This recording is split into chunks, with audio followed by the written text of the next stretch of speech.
chose first to say, is it okay? Is it good? Is it good? And then if she it comes up, I watch it. Usually it's good, but sometimes she'll say, don't watch this. The scene where off work, standing at each other, I had my coach from my acting school in my head, so I really couldn't do what I wanted to do, but he was asking for something different. In my mind, she said, no, always be exactly the same. Damn, so I was struggling. First gig, trying to do the best I can, and then have the coaches in my back brain. I wish I would have just squashed them and just did me, but it's all good. It still turned out great. Refer to us as Hopper Brother. Hopper Brother. Hopper Brother can use. Step to the left, a little Hopper Brother. I'll be Hopper Brother the rest of my life. I just do. Definitely all call us Hopper Brother. No one was speaking to me, and I was like, oh, these people just think I'm some weird guy who's here. So it's like that stretch when after you're dressed for a character on The Office and before they call action, that's when the crew is like, who?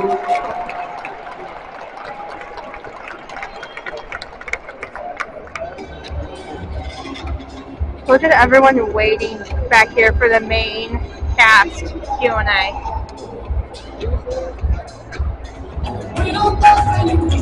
Also, guys, this section right here, this front section of seating. Hello, everyone at the Office Convention. Sending you a big hug and love and kisses, and I'm wearing green. How orange.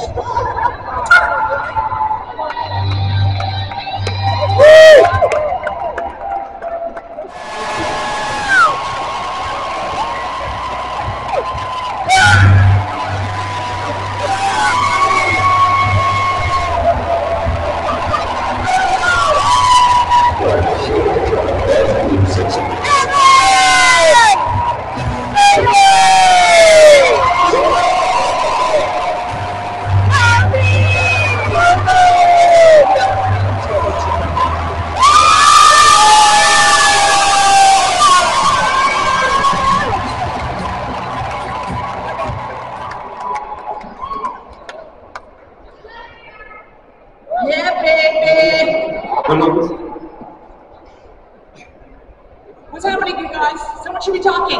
Suck it! When I say thunder, you say Netflix thunder! Shut the show! Did you have to cut the face off the top? We're very excited to have you here for the main cast. Blake Robbins, I'm Chuck Coker. We're known as the Halpern Brothers. We're here to get you started. We're going to ask you questions to start, and then we want questions from you all. So be ready to raise your hands and ask those questions. I'm going to go first. ESPN gave me a nugget this week. Hello, cast. How y'all doing? How are we doing? Not too bad. Good. Fantastic. 18 years ago, it came out there was a basketball game played. I'd love to hear some behind-the-scenes stories on this wonderful basketball game. I saw maybe a shirt come off, a mask be worn, some dribbling. Any behind-the-scenes nuggets on this basketball game that was played? There were a bunch of professional basketball trainer people in their 20s, and they were trying to run us back and forth, and they kept saying, even when the camera's not on you, keep running. And keep the action going, and I was like, are you crazy? But, you know, a few of the younger members of the cast were able to do that. I ended up having a fake sprained ankle and Angela put, you know, bag eyes. So that worked out perfectly. Can you weigh on your basketball history? Anything you brought in with 4 toes? That might be mine. That's actually true. I do have 4 toes, and there is hair growing over the hole. All right, I actually have an inside story that Paul has told me before, that for many episodes and years, he tried to get in the joke, Alamino. Alamino? As if LMNOP was one letter, and everyone told him it was too stupid until he finally got it in. So. Ironically, that's my favorite line. Well, it's a mess. What a mess. What you gonna do? You gonna take out your sucker and your sucker?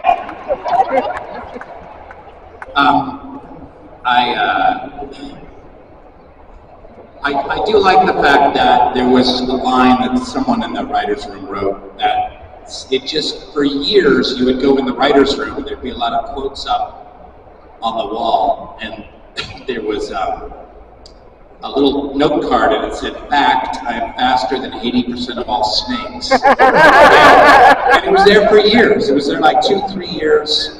And I was like, what's that? And I'm like, well, we want Dwight to say that at some point. We just don't know. And then at some point, it just happened.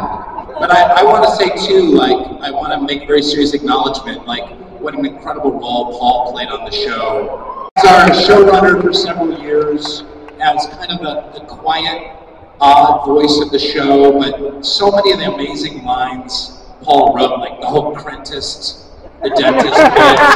Upper Decker! Yeah! And Somebody else for Upper Decker?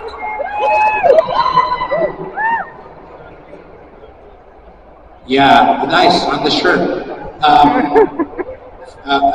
Abraham Lincoln said, "We will attack you with the North." Stuff like that. That's all from the mind of Paul Lieberstein, so let's give it up. Glad a few people showed up. I'm glad a few people showed up to welcome you, Tim. Use the mic. There it is. All right. So, question about this. You, BJ, Mindy, writers and characters on the show, was that always planned? How did that come about? Or did you know, when you took the job that you were going to be on the show and writing? Talk us a little bit the writer's room.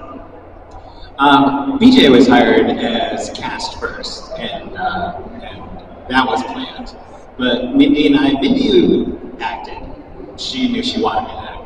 So a part came up, meaning she wrote something for herself. And then with me, I don't know. I feel like someone came over one day and said, "There's a part for you." I did not know what was going on. And then I do remember that we had an incredibly late night of writing, and I think I slept there in the trailer for a few hours after, right before we shot, and mostly I just remember. I got nothing.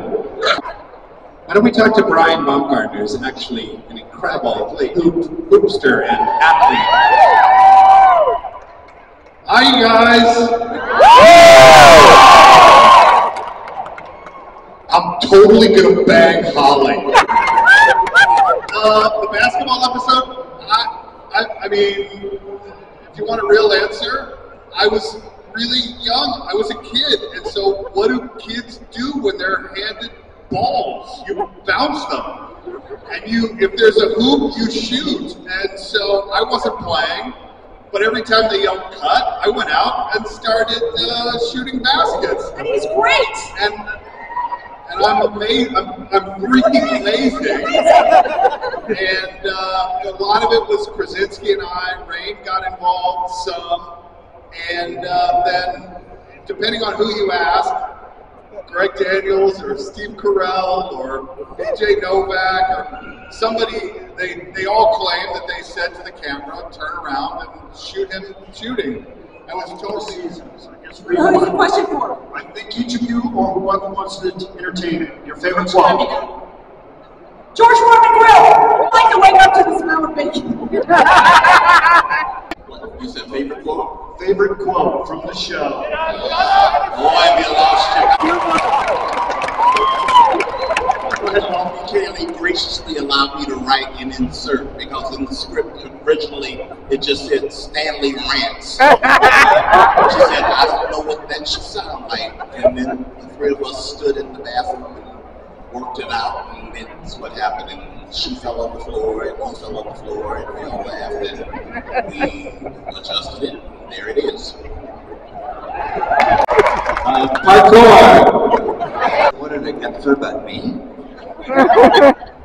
I pitched the writers, a couple of the writers, an episode entirely based on Creed, where it started like a normal Office episode, and Michael came in and Dwight, and it's, you know, kind of regular setup, and then it went and found Creed, and then Creed just looks at the camera and he goes, and he takes the camera out the door that we never go out by the copy machine. Right by Meredith. And the entire episode follows Creed through his like secret life. Like, I don't know, he's living down by the docks, and he's, He lived under he's his got desk. an alligator, and he's doing drug deals, and whatever it is, but he's just it would probably be called into question whether or not it should be canceled because of the political, social climate and all that. But because so many people identify with the characters that they've seen on the show, and whether you're at church, university, school, your job, at your doctor's office, those personalities are so, infused in every strata, every job you would ever have. If you haven't met characters like the ones on The Office, you will meet them. And so will your children and your grandchildren and on and on and on. So I don't know if you can ever really cancel those characters. The combination of them being together in one place at one time, maybe, that would be called for, but it would be, I think, very difficult. It was different back then when we were filming. I had a person come up to me once, and she was saying, you said, did I stutter? You're making fun of deaf people, and I think that that's wrong. And I said, stop. No. That's not what that is. Stop making up shit. You put it in context. So if you have an issue with being deaf or whatever, go to your therapist, work that out. But that's not what that is. It was a comedy about personality types. So I don't think you could ever cancel personality types. That's what she said, no. I mean, nice costume, though. For me, it's when Michael has been told he can no longer. And Jim sets him up. And Jen sets him up 6 or 7 times. And then when he finally yells it, and then walks off, like he's just hit the game-winning home run. That to me is it. Everyone's agreeing. Amen. With a show like The Office, I feel like there's a lot of room for improvising. So, in your opinion, what percentage of the show is actually improvised? Are you looking for a percentage? Every episode is different. It really depended. Every episode was scripted. Every episode was scripted mostly beautifully, except for Paul's episodes. But other than those,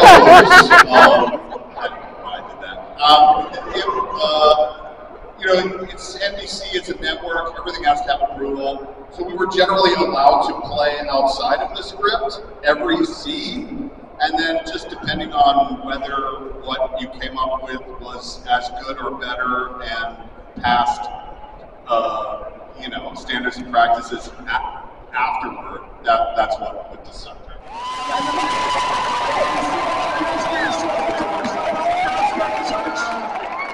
Enjoy the rest of the evening.